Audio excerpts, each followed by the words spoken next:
इचलकरंजीतील कलानगर परिसरातल्या सुर्वेनगरमधल्या सत्यम केसरवानी हा आपल्या कुटुंबासह गेल्या कित्येक वर्षांपासून राहतोय. सत्यम आणि निकिताचा 5 वर्षांपूर्वी मोठ्या थाटामाटात विवाह झाला होता.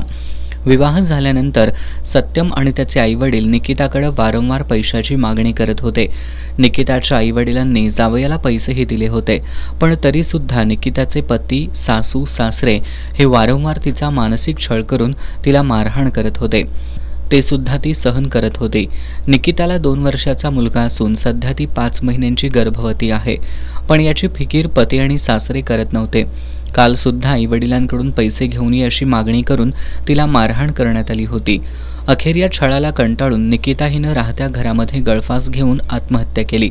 निकिताच्या आईवडिलांनी आमच्या मुलीनं आत्महत्या केली नसून तिचा छळ करून तिला मारण्यात आल्याचा आरोप केलाय.